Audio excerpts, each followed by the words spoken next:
Hello everyone, I am SP Dubey और हम लोग इलेक्ट्रोकेमिस्ट्री विद्युत रसायन चैप्टर पढ़ रहे थे। उसका एक टॉपिक बचा हुआ है संक्षारण। तो आज हम लोग संक्षारण पढ़ते हैं। संक्षारण मतलब आप जानते होंगे, देखे होंगे, लोहे के ऊपर जंग लग जाता है।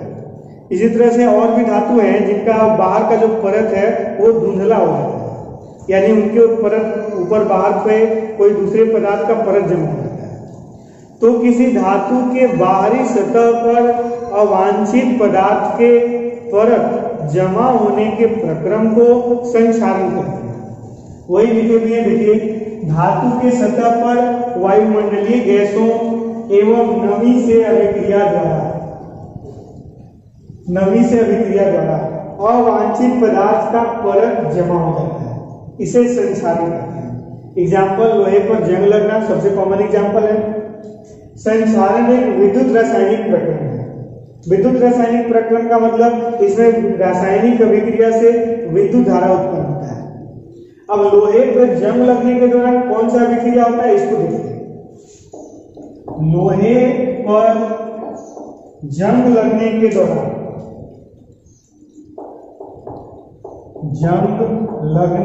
दौरान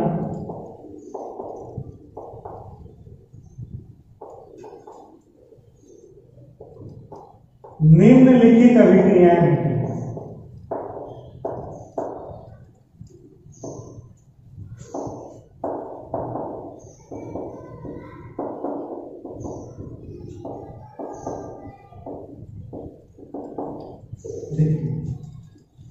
एनोड का काम कुछ लोहा करता है।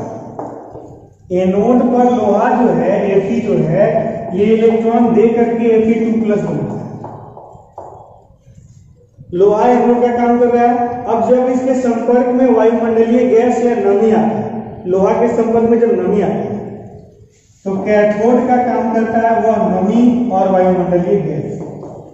नमी में से 2H+ और वायुमंडल में से हाफ O2, हाफ ऑक्सीजन, ये दो इलेक्ट्रॉन लेकर के H2O बन जाता है। यानी लोहा इलेक्ट्रॉन दे दिया और वायुमंडलीय गैस और नमी दो इलेक्ट्रॉन ले लिया, यानी इन दोनों के बीच में इलेक्ट्रॉन का आदान प्रदान हो गया, यानी विद्युत रासायनिक अभिक्रिया हो गया। इसको जोड़िएगा तो सेल अभिक्रिया हो जाएगा, Fe+2H+ प्लस हाफ O2 देगा Fe2+ प्लस H2O। इलेक्ट्रॉन से इलेक्ट्रॉन कैंसिल हो जाएगा। ये तो हो गया विद्युत रासायनिक अभिक्रिया जो कि लोहे पर जंग लगने में हुआ। इसके बाद आगे क्या होता है, जो Fe2+ और H2O बना है, यह फिर वायुमंडलीय गैस से हाफ O2 ले लेगा, वायुमंडल से हाफ O2 ले लेगा, और 2 Fe और 3 ऑक्सीजन, 2 और 1 3 ऑक्सीजन, 2 Fe और 3 ऑक्सीजन बन जाएगा Fe2O3, और हाइड्रोजन 2 दूना 4, यानी कि ये 4H+ बनता है। ये जो Fe2O3 है, यह H2O के साथ जुड़ करके यहाँ पे X संख्या है, संख्या यहाँ पे 1 2 3 4 भी हो सकता है, और यह भिन्न संख्या भी हो सकता है, 1/2 3/5, इस तरह से भिन्न संख्या भी हो सकता है।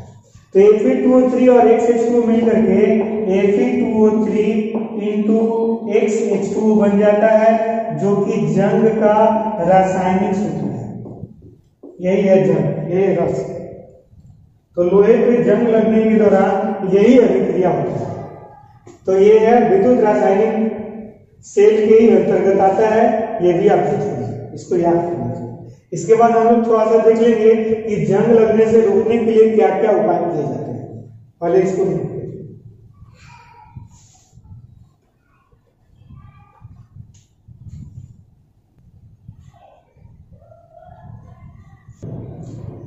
अब हम लोग देखते हैं संक्षारण रोकने की विधियां। संक्षारण के चलते मान लीजिए लोहा पर जंग लग रहा है, तो लोहा पे जंग लगते लगते लोहा तो पूरी तरह से खत्म हो जाएगा, बर्बाद हो जाएगा। तो उसको जंग लगने से बचाना जरूरी है ना।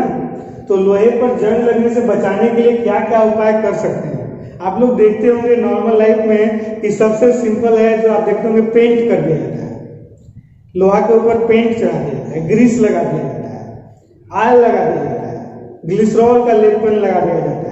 तो इस तरह से जो बैरियर चढ़ा दिया जाता है ताकि वो मॉइस्चर और नमी के संपर्क में आए ही नहीं, इसको बोलते हैं बैरियर प्रोटेक्शन।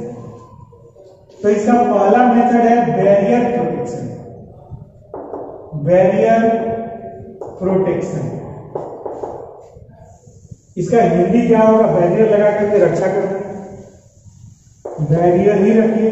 अब बैरियर का हिंदी बाधा होगा, तो बाधा भी लिख सकते हैं, बैरियर रक्षण। इसके अंतर्गत आ गया पेंटिंग, आयलिंग, ग्रीसिंग, ये सब करके संक्षारण को रोका जाता है। धातु के ऊपर पेंट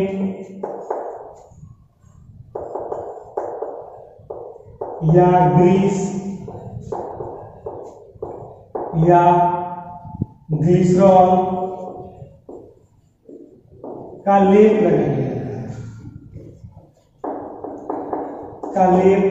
लगा दिया जाता है,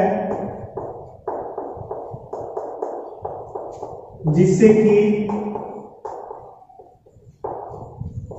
वह वायु और नमी के संपर्क में नहीं है। वायु एवं नमी के संपर्क में नहीं आ सकता।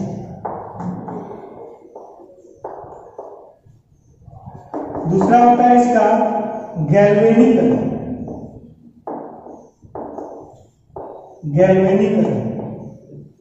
गैल्वेनाइजेशन, इसमें क्या किया जाता है कि लोहा का अगर मान लीजिए रक्षण करना है, लोहा को जंग लगने से बचाना है, तो लोहा से ज्यादा सक्रिय धातु जिंक का उसके ऊपर लेपन कर दिया जाता है। ज्यादा सक्रिय धातु कैसे पहचानेंगे?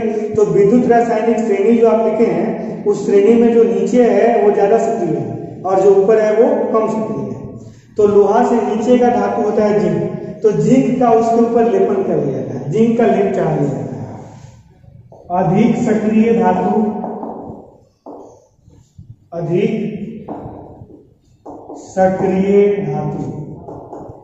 जैसे लोहे के ऊपर जिंक का परत चढ़ा दिया जाता है,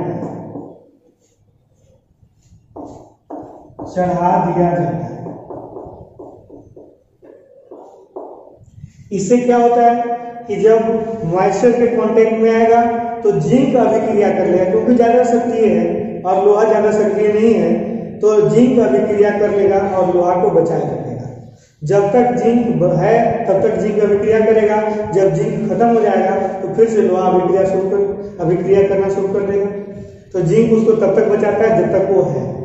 इसको सैक्रिफिशियल प्रोटेक्शन कहते हैं, मतलब जिंक अपने आप को सेक्रीफाइस कर देता है लोहा को बचाने के चक्कर में। एक होता है कैथोडिक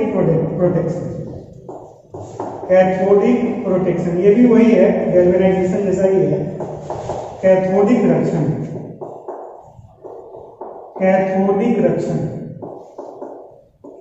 इसमें क्या किया जाता है कि लोहा को मैग्नीशियम, ज्यादा सक्रिय धातु, तो कैथोडिक प्रोटेक्शन में क्या होता है कि लोहा से ज्यादा सक्रिय जो धातु है जैसे मैग्नीशियम के साथ उसको जोड़ दिया जाता है और मैग्नीशियम इलेक्ट्रॉन देता है और लोहा तक पहुंच जाता है। तो लोहा जो है यहाँ पे खुद कैथोड बन जाता है और एनोड कोई और हो जाता है। तो यानी कि लोहा को कैथोड बना दिया जाता है और जो एटमॉस्फेयर को रिएक्शन करना है तो किससे करेगा? एनोड से करेगा। तो वहां पे मैग्नीशियम से रिएक्शन हो जाता है और लोहा सुरक्षित हो जाता है। एक और इसका प्रोटेक्शन का मेथड है, वो है by use of anti rusting solution. Anti rusting solution Hindi में हो जाएगा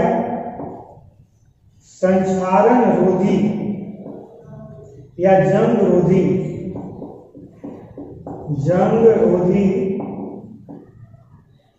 पदार्थों के विलयन के उपयोग द्वारा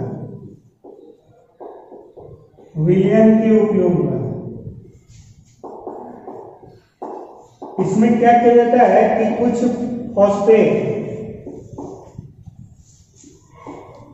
फॉस्फेट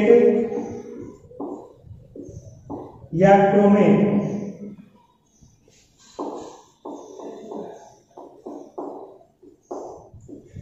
जो जंग रोधी होते हैं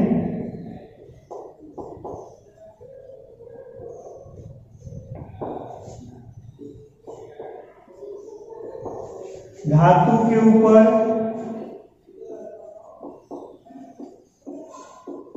उनका लेपन किया जाता है।